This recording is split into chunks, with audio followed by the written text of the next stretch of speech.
விளையாட்டு உலகின் பல்வேறு நிகழ்வுகளை பதிவு செய்யும் ஆடுகளம் நிகழ்ச்சிக்காக நான் ஹேமநாதன். இந்திய அணியிடம் பலப்பரீட்சை நடத்தும் இலங்கை கிரிக்கெட் அணி, பந்து வீச்சாளரான ஜஹீர் கான் மற்றும் புவனேஸ்வர் குமார் ஆகியோரது திருமணம், கிரிக்கெட் வீரர் விஜய் சங்கரின் நேர்காணல்னு நிறைய சுவாரஸ்யமான விளையாட்டு செய்திகளை பார்க்க போகிறோம். முதல் பகுதியாக ஆடுகளம் டாப் 5. போலாந்தில் 23 வயதிற்கு உட்பட்டோருக்கான சீனியர் உலக மல்யுத்த சாம்பியன்ஷிப் போட்டிகள் நடைபெற்று வருகின்றன. இதில் 48 கிலோ எடை பிரிவில் இந்திய வீராங்கனை ரித்து போகாத் கலந்து கொண்டார். ரித்து போகாத் இறுதிப் போட்டியில் துருக்கி வீராங்கனை டெர்மிஹானை எதிர்கொண்டார். துருக்கி வீராங்கனையுடன் தோல்வியடைந்து தங்கப்பதக்கத்தை இழந்த ரித்து போகாத் வெள்ளிப்பதக்கத்தை பெற்றார். ரித்து போகாத் காலிறுதியில் பல்கேரிய வீராங்கனை ஷெலிக்ஷாவையும் அரையிறுதியில் சீன வீராங்கனை ஜியாங் ஷூவையும் தோற்கடித்தார். ரித்து போகாத் கடந்த வருடம் நடைபெற்ற காமன்வெல்த் மல்யுத்த சாம்பியன்ஷிப் தொடரில் தங்கம் வென்றார் என்பது குறிப்பிடத்தக்கது. ரித்து ஏற்கனவே இந்த வருடத்தில் தேசிய சாம்பியன்ஷிப் பட்டத்தையும் ஆசிய சாம்பியன்ஷிப் தொடரில் வெண்கல பதக்கத்தையும் வென்றுள்ளார். அர்ஜென்டினா கால்பந்து அணியின் கேப்டனாக திகழும் லயனல் மெஸ்ஸி இந்த தலைமுறையின் சிறந்த கால்பந்து வீரர்களில் ஒருவராக கருதப்படுகிறார். இவர் ஸ்பெயினோனாவுடனான ஒப்பந்தத்தை நீட்டிப்பாரா என்ற சந்தேகம் நிலவி வந்தது. சமீபத்தில் நெய்மார் பார்சிலோனா அணியிலிருந்து வெளியேறினார். இதனால் மெஸ்ஸியை தக்கவைத்துக் கொள்ள வேண்டும் என்ற நிலை பார்சிலோனா அணிக்கு எத்தன் வரை மெஸ்ஸி பார்சிலோனா அணிக்காக விளையாடுவார். நெய்மாரை 222 மில்லியன் யூரோ விலைக்கு பார்சிலோனா பாரிஸ் செயின்ட் ஜெர்மன் அணிக்கு விடுவிக்கும் நிலை ஏற்பட்டது. இதேபோல் மெஸ்ஸியை எந்த அணியும் வாங்கிவிடக் கூடாது என்பதற்காக அவரது விலையை 700 மில்லியன் யூரோவாக பார்சிலோனா நிர்ணயித்துள்ளது.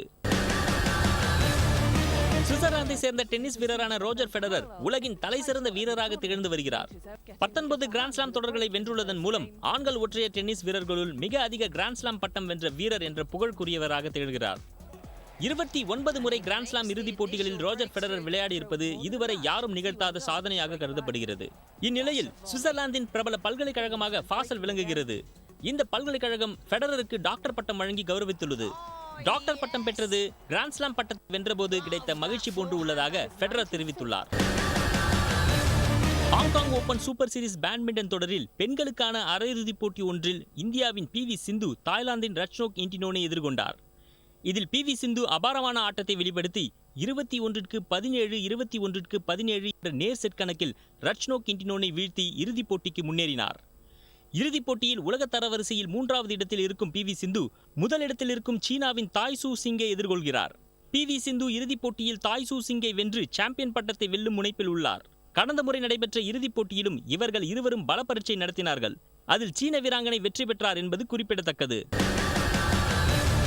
இந்தியாவுக்கு எதிராக நாக்பூரில் நடக்கும் 2வது டெஸ்ட் போட்டியில் இலங்கை வேகப்பந்து வீச்சாளர் தஷன் சனகா பந்தை சேதப்படுத்திய புகாரில் சிக்கியுள்ளார். 2வது நாள் ஆட்டத்தின் போது 50வது ஓவரில் சனகா பந்தை கை விரல்களால் சேதப்படுத்தியது கேமராவில் பதிவானது. அவர் பந்தின் தன்மையை மாற்ற முயற்சித்ததாக அவர் மீது புகார் எழுந்துள்ளது. இது பற்றி கள நடுவர்கள் ஜோஸ் வில்சன், ரிச்சர்ட் கேட்டல்புரா மற்றும் 3வது நடுவர் நிக்கில் லாங் ஆகியோர் மேட்ச் ரெஃபரி டேவிட் பூனிடம் புகார் தெரிவித்தனர். இதுகுறித்து சனகாவிடம் விசாரணை நடத்தப்பட்ட போது பந்தை சேதப்படுத்தியதை அவர் ஒப்புக்கொண்டார். இதையடுத்து போட்டிக்கான ஊதியத்தில் இருந்து 75% தொகையை அபராதமாக செலுத்த வேண்டும் என ICC உத்தரவிட்டுள்ளது. இலங்கை கிரிக்கெட் அணி இந்தியாவில் சுற்றுப்பயணம் செய்து டெஸ்ட், ஒருநாள் மற்றும் T20 போட்டிகளில் கலந்து கொண்டு விளையாடி வருகிறது. மழை காரணமாக அவ்வப்போது தடைப்பட்ட முதல் தேர்வு ஆட்டம் வெற்றி தோல்வியின்றி சமநிலையில் முடிவடைந்தது. 2வது தேர்வு போட்டி தற்போது நாக்பூரில் நடைபெற்று வருகிறது. நாக்பூரில் நடைபெற்று வரும் இலங்கைக்கு எதிரான 2வது டெஸ்ட் கிரிக்கெட் போட்டியின் முதல் இன்னிங்ஸில் இந்திய அணி தொடர்ந்து ரன் குவிப்பில் ஈடுபட்டுள்ளது. கேப்டன் விராட் கோலி அபாரமாக விளையாடி சதமடித்தார். இப்போட்டியின் முதல் இன்னிங்ஸில் இலங்கை அணி 205 ரன்களுக்கு ஆட்டமிழந்த நிலையில் 2 விக்கெட்டுக்கு 312 ரன்கள் என்ற ஸ்கோருடன் இந்திய அணி இன்று முதல் இன்னிங்ஸை தொடர்ந்தது.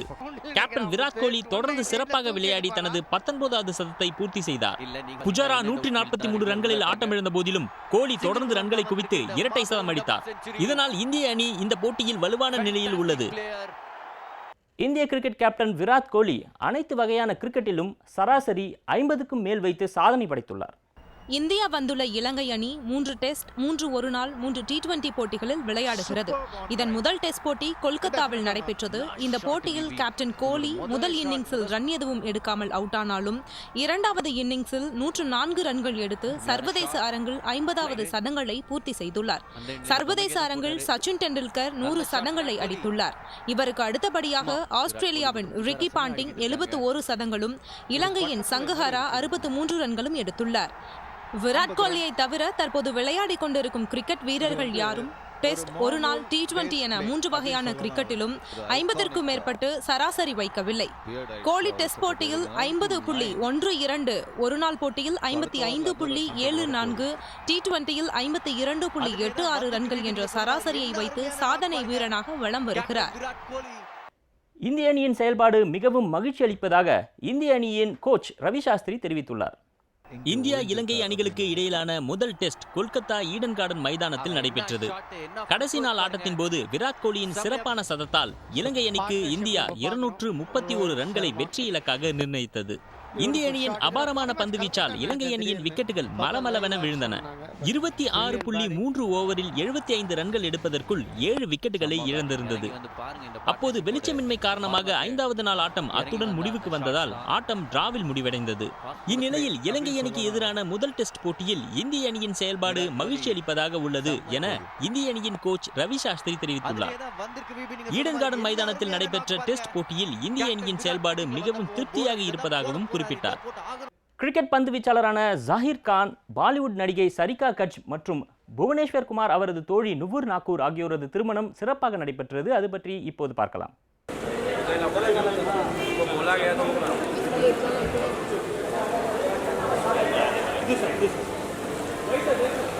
பாலிவுட் சினிமா உலகில் முன்னணி கதாநாயகியாக வலம் வரும் நடிகை சரிகா கட்ச் இந்தியாவின் தேசிய விளையாட்டான ஹாக்கியை மையப்படுத்தி கடந்த 2007ஆம் ஆண்டு ஹிந்தி மொழியில் ஷாருக் கான் நடிப்பில் வெளியான சக் தே இந்தியா திரைப்படத்தின் மூலம் பாலிவுட் சினிமா உலகில் அறிமுகமானார்.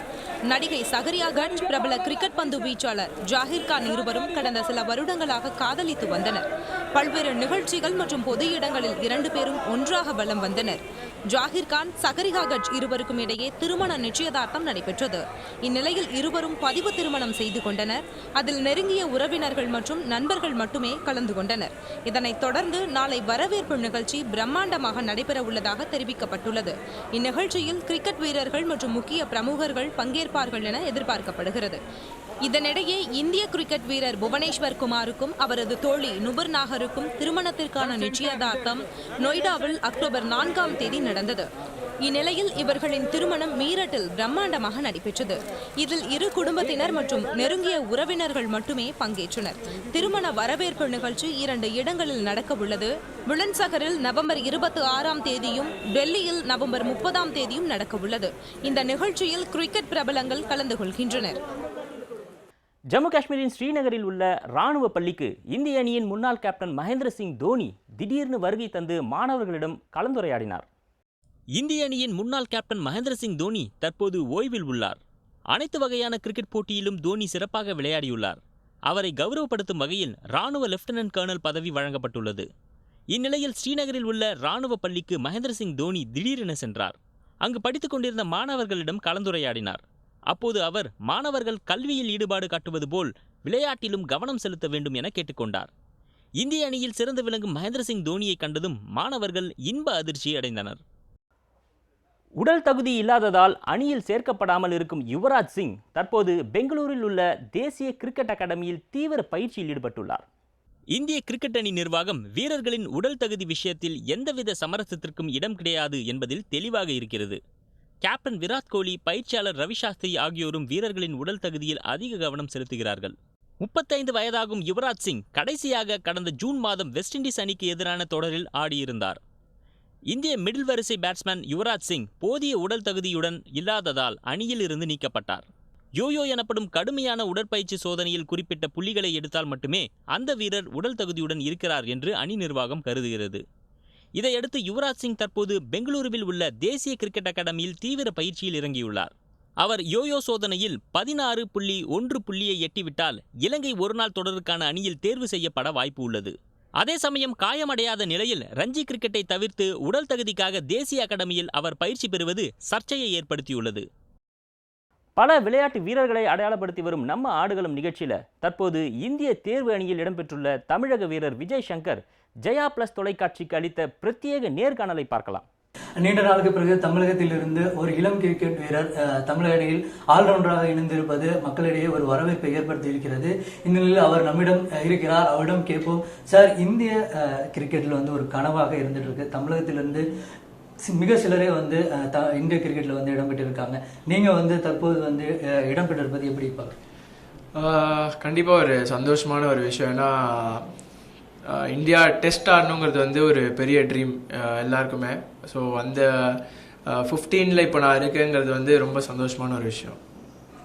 இந்த மாதிரி தமிழகத்தில் வந்து இந்த இந்த நீங்கள் முதல் தர ஆட்டம்லாம் விளையாண்டுருக்கீங்க, ரஞ்சியில் விளையாண்டுருக்கீங்க, இப்போ தற்போது வந்து சர்வதேச அளவில் விளையாட இருக்கீங்க. அதை பற்றி நீங்கள் எப்படி? நான் இதுக்கு முன்னாடி இந்தியா விளையாடிருக்கேன். ஸோ ஐபிஎல்ல இருந்திருக்கேன். ஸோ ஓரளவுக்கு எப்படி இருக்குன்ற ஃபீல் தெரியும். இப்போ நெக்ஸ்ட் என்னன்னா, என்னோட பெரிய ப்ளஸ்ஸே வந்து நான் எங்கே போனாலும் என்னோட பெஸ்ட்டை கொடுக்க ட்ரை பண்ணுவேன். ஸோ அதுதான் என்னோட ப்ளஸ். நான் எங்கே விளையாடுறேன், யார் கூட விளையாடுறேங்கிறதுலாம் அதுக்கப்புறம் தான் நான் யோசிப்பேன். ஸோ என்னோட பெஸ்ட்டை கொடுக்க முடிஞ்சால் நான் ரொம்ப சந்தோஷமாக இருப்பேன். இந்தியாவில் அதிகம் பார்க்கக்கூடிய விளையாட்டு கிரிக்கெட். அதே போல் நிறையாவோட ட்ரீம் கூட கிரிக்கெட் தான். நீங்கள் இளம் பருவத்தில் இருக்கும்போது யாரை பார்த்து இந்த விளையாட்டில் வரணும்? நீங்கள் சின்ன வயசில் இவர் ராகுல் டிராவிடோட பேட்டிங் நிறையா பார்த்துருக்கேன். ஸோ அதுக்கப்புறம் வந்துட்டு விளையாட ஒவ்வொருத்தர் ஒரு பேட்ஸ்மேன் பார்த்து ஒரு கிரிக்கெட்டர் பார்த்து அவர் என்ன பண்ணுறாரு, என்ன எப்படி விளையாடுறாங்கன்னு பார்த்து கற்றுனேன் நிறையா. அதை தவிர நான் ரஞ்சி ட்ராஃபி தமிழ்நாடு டீமோட ஜாயின் பண்ண டைமில் வந்துட்டு நிறையா ஸ்டார்ஸ் இருந்தாங்க தமிழ்நாடுல. ஸோ அவங்கள பார்த்து நிறையா கற்றுனேன் அந்த டைமில். இந்த நீங்கள் தற்போது வந்து அடுத்த இதில் வந்து சென்னை வந்து ஐபிஎல்ல வந்து சென்னை வர இருக்கு. அதை பற்றி நீங்கள் என்ன நினைக்கிறீங்க? கண்டிப்பாக நல்ல விஷயம்தான் சென்னை திரும்ப வரதில்ல. என்னை பொறுத்த வரைக்கும் நான் எங்கேருந்து நான் நல்லா எனக்கு நிறைய சான்ஸ் கிடச்சி நான் நல்லா பண்ணி எந்த டீம் நான் ஜெயிச்சு தரணும், அதுதான் எனக்கு பெரிய சந்தோஷம். நீங்கள் சின்ன வயசுலேருந்து கிரிக்கெட் விளையாடுறதுக்கு உங்கள் வீட்டு தரப்புலேருந்து எந்த மாதிரியான ஊக்குவிப்பு பண்ணுறது? ஃபுல் அண்ட் ஃபுல் வீட்டிலேருந்து பயங்கர சப்போர்ட் இருந்தது சின்ன வயசுலேருந்து. ப்ளஸ் இப்போ என் ப்ராக்டிஸே வந்து நான் என் மாடியில் நெட்ஸ் இருக்குது. ஸோ அங்கே தான் நான் பண்ணுவேன். ஸோ அது ஒரு நல்ல விஷயம். எனக்கும் வந்து என்னோட பர்சனல் கோச் இருக்கார், mister S Balaji, retired ICF. அவர் கூட தான் நான் வந்து கடைசி ஒரு 10-11 இயர்ஸாக ப்ராக்டிஸ் பண்ணிகிட்ருக்கேன். ஸோ அவரும் இங்கே வருவார், ஹெல்ப் பண்ணுவார். ஸோ இப்போ இதோட முக்கியமான ரீசன் வந்து ஒன்று என்னோடய ஃபேமிலி, இன்னொன்று என்னோடய கோச். கண்டிப்பாக தொடர்ந்து நீங்கள் நீங்கள் ப்ராக்டிஸ் பண்ணக்கூடிய விதம் எந்த மாதிரி இருக்கும்? நீங்கள் யாரை பார்த்து ப்ராக்டிஸ் பண்ணுவீங்க? நான் யாரை பார்த்தும் இல்லை, என்னோடய கோச் வந்து என்ன சொல்கிறாரோ அதை அப்படியே பண்ண பார்ப்பேன். அண்ட் ஒரு ஸ்பெசிஃபிக்கான விஷயத்தில் நிறையா ப்ராக்டிஸ் பண்ணுவேன். இப்போ எதாவது தூக்கி அடிக்கிறதோ இல்லைனா வந்து ஒரு தனித்தனி ஷாட் ஒரு ஷாட்டுக்கும் நிறையா ப்ராக்டிஸ் பண்ணுவேன். இதே போல் நம் தமிழகத்தை சேர்ந்த ஆல்ரவுண்டர் மென்மேலும் வளர ஜெயா பிளஸ் செய்திகள் சார்பாக வாழ்த்துக்களை தெரிவித்துக் கொள்கிறோம். அடுத்ததா சோஷியல் மீடியாவில் ட்ரெண்டிங்காக வலம் வர சில விளையாட்டு நிகழ்வுகளையும் சுவாரஸ்யமான செய்திகளையும் தான் பார்க்க போகிறோம். இந்திய கிரிக்கெட் வீரர் ஹர்பஜன் சிங்கிடம் முன்னாள் கேப்டன் தாதா கங்குலி ஒரு விஷயத்திற்காக மன்னிப்பு கேட்டுக்கொண்டுள்ளார்.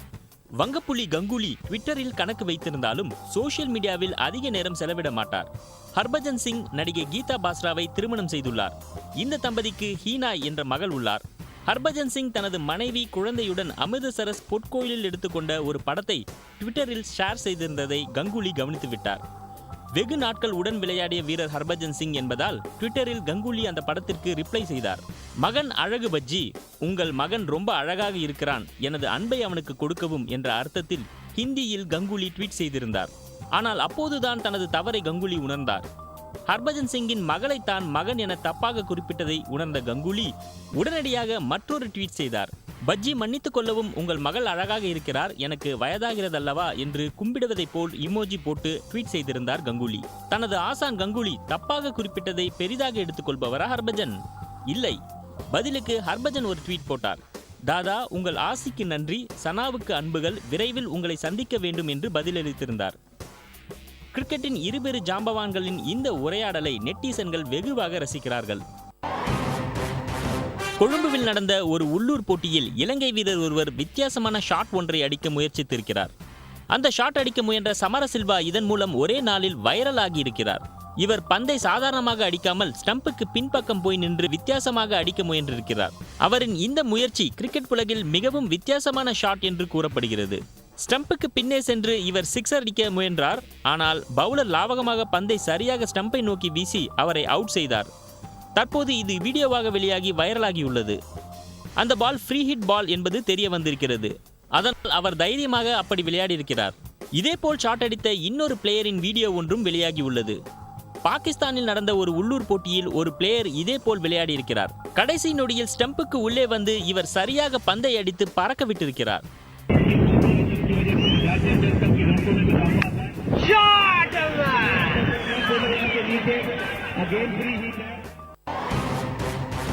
ஆஸ்திரேலிய விக்கெட் கீப்பர் ஒருவரின் வித்தியாசமான கீப்பிங் ஸ்டைல் காரணமாக அனைவரும் அவரை கலாய்த்து வருகின்றனர். பிரிஸ்பேனில் நடந்து வரும் ஆஸ்திரேலியா மற்றும் இங்கிலாந்துக்கு எதிரான ஆஷஸ் டெஸ்ட் போட்டியில் இந்த சம்பவம் நடந்திருக்கிறது. ஆஷஸ் தொடர் ஆரம்பத்திலேயே இந்த சம்பவம் வைரலாகி இருக்கிறது. அதற்கு முதல் பலிகடாவாக ஆஸ்திரேலிய விக்கெட் கீப்பர் டிம் பெயின் ஆகியிருக்கிறார். இவரது மோசமான ஒரு விக்கெட் கீப்பிங் காரணமாக இங்கிலாந்து ஊடகங்கள் தொடங்கி நெட்டிசன்கள் வரை பலரும் அவரை கலாய்த்து வருகின்றனர். டிம் பெயின் மிகவும் எளிதாக வந்த கேட்ச் ஒன்றை தவறவிட்டிருக்கிறார். மேலும் அப்போது அவர் கையிலிருந்து முகம் வரை அத்தனையும் வித்தியாசமான கோணங்களில் மாறியிருக்கிறது. இது அத்தனையும் வீடியோவில் பதிவானதால் அவர் வைரலாகியுள்ளார். தொழில்முறை மல்யுத்த வீரர்களின் ஆங்கில உரையாடல்களுக்கு தமிழ் சினிமாவின் பிரபல நடிகர் வடிவேலுவின் திரைப்பட டயலாக்குகளை வைத்து சித்தரித்துள்ள இந்த ட்ரால் காணொளி இணையதளத்தில் வைரலாகி வலம் வருகிறது.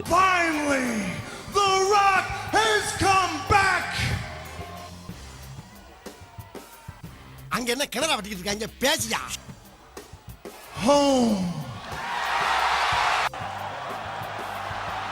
என்ன லுக்கு, அப்படியே கண்ணை புடிங்கி தின்னு முடியும் முகரே பாரு.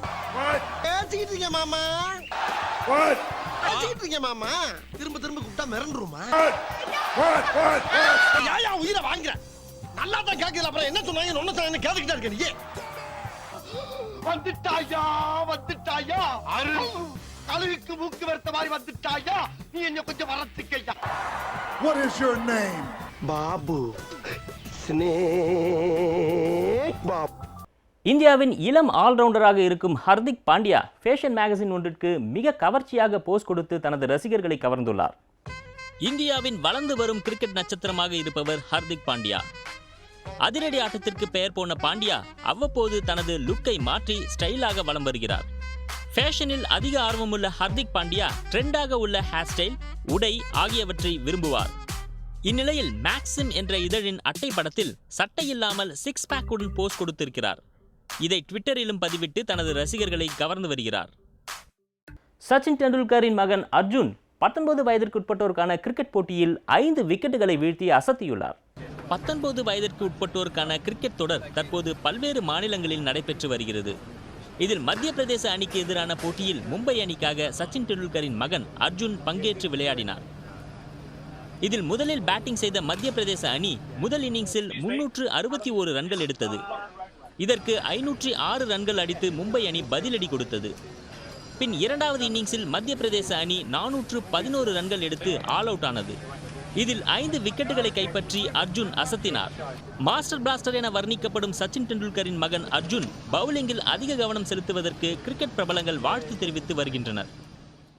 இந்திய மகளிர் கிரிக்கெட் வீராங்கனை நேஹா தன்வார் 7 ஆண்டுகள் கழித்து மீண்டும் அணியில் இடம் பிடித்துள்ளார். அவரது விழா முயற்சிக்கு பாராட்டுகள் குவிந்து வருகின்றன. நேஹா தன்வார் கடந்த 2014ஆம் ஆண்டு இந்திய மகளிர் கிரிக்கெட் அணிக்காக முதலில் ஒருநாள் போட்டியில் களமிறங்கினார். திருமணமான அவர் மகப்பேறுவுக்காக கிரிக்கெட்டிலிருந்து விலகி ஓய்வில் இருந்தார். அவருக்கு ஸ்லோக் என்ற மகன் பிறந்தான். 2016ஆம் ஆண்டு டிசம்பர் மாதம் வரை எந்த போட்டியிலும் பங்கேற்கவில்லை. ஆனால் மீண்டும் இந்திய அணிக்காக விளையாட வேண்டும் என்ற ஆவலுடன் இருந்தார். நேஹாவின் கணவர் ரித்துராஜ் மற்றும் குடும்பத்தினரின் ஆதரவும் இருந்ததால் அவர் மீண்டும் கிரிக்கெட் பயிற்சியை தொடங்கினார். முழு கவனத்துடன் பயிற்சியில் ஈடுபட்ட நேஹா கடந்த ஓராண்டில் உள்ளூர் போட்டிகளில் கணிசமாக ரன் குவித்து தேர்வாளர்களை கவர்ந்துள்ளார். வங்கதேசத்திற்கு எதிரான ஏ அணியுடனான ஒருநாள் போட்டியில் விளையாடும் இந்திய ஏ அணியில் இடம் பிடித்துள்ளார். தற்போது தாய் நாட்டுக்காக விளையாடுவதில் பெருமை அடைவதாக அவர் தெரிவித்துள்ளார்.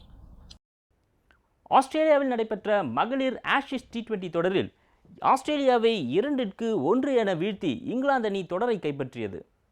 அணி T20 ஆஷஸ் தொடரை கைப்பற்றியது. ஐரோப்பிய சாம்பியன் லீக் கால்பந்து போட்டியில் நாக் அவுட் சுற்றிற்கு ரியல் மேட்ரிட் அணி முன்னேறியுள்ளது. ஐரோப்பிய சாம்பியன் லீக் தொடரின் H பிரிவில் இடம்பெற்றுள்ள ரியல் மேட்ரிட் அணி தனது 5வது லீக் ஆட்டத்தில் எப்போயல் அணியை எதிர்கொண்டது. போட்டியின் தொடக்கம் முதலே ஆதிக்கம் செலுத்திய ரியல் மேட்ரிட் அணி 6-0 என்ற கோல் கணக்கில் அபார வெற்றி பெற்றுள்ளது. இந்த வெற்றியின் மூலம் 10 புள்ளிகளை பெற்று நாக் அவுட் சுற்றுக்கு மீண்டும் ரியல் மேட்ரிட் அணி முன்னேறியுள்ளது. ரியல் மேட்ரிட் அணியின் நட்சத்திர ஆட்டக்காரர் கிறிஸ்டியானோ ரொனால்டோ இப்போட்டியில் 2 கோல்களை அடித்து அசத்தினார். தேசிய அளவிலான 61வது துப்பாக்கிச் சுடுதல் போட்டியில் 14 வயதான சிறுவன் ஷார்துல் விகான் 4 தங்க பதக்கங்களை வென்று சாதனை படைத்துள்ளான். தேசிய அளவிலான துப்பாக்கி சுடுதல் போட்டியில் உத்தரப்பிரதேசத்தைச் சேர்ந்த 14 வயது சிறுவன் ஷார்துல் விகான் ஆடவர் ஒற்றையர் மற்றும் இரட்டையர் ஆகிய 2 பிரிவிலும் கலந்து கொண்டார். ஒரே நாளில் 4 தங்கப்பதக்கங்கள் வென்று சாதனை படைத்தார். விகான் ஆசிய சாம்பியனான அன்வர் சுல்தானிடம் பயிற்சி பெற்று வருகிறார். அவர் ஆடவர் ஒற்றையர் பிரிவில் உலக தரவரிசையில் முதலிடத்தில் உள்ள அங்குர் மித்தலிடம் மோதி வெற்றி பெற்றார். ஜூனியர் பிரிவில் 77க்கு 74 என்ற புள்ளிகள் பெற்று வெற்றி பெற்றார். சீனியர் குழு பிரிவில் ஷர்துல் மற்றும் அக்பர் மித் அஸ்காபுடன் இணைந்து தங்கம் வென்றனர். ஜூனியர் பிரிவில் ஷர்துல் மற்றும் அக்பர் அஸ்கார் கைக்சன் கானுடன் இணைந்து விளையாடி தங்கம் வென்றார். தென்கொரியாவில் அடுத்த ஆண்டு நடைபெறவுள்ள குளிர்கால ஒலிம்பிக் போட்டிக்கு இந்தியாவின் பனிச்சறுக்கு வீரர் சிவகேசவன் தகுதி பெற்றுள்ளார். இந்தியாவைச் சேர்ந்த லூஜ் எனப்படும் பனிச்சறுக்கு வீரரான சிவகேசவன் அடுத்த ஆண்டு நடைபெறவுள்ள குளிர்கால ஒலிம்பிக் போட்டிக்கு தகுதி பெற்றுள்ளார்.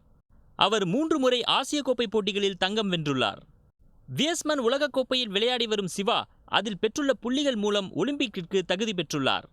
தென்கொரியாவின் பியாசங் நகரில் நடைபெற இருக்கும் ஒலிம்பிக்கில் தகுதி பெற்ற முதல் இந்தியர் சிவகேசவன் என்பது குறிப்பிடத்தக்கது. Some part of the track that I have to focus on. I leave the handles. For a moment, my mind goes completely blank.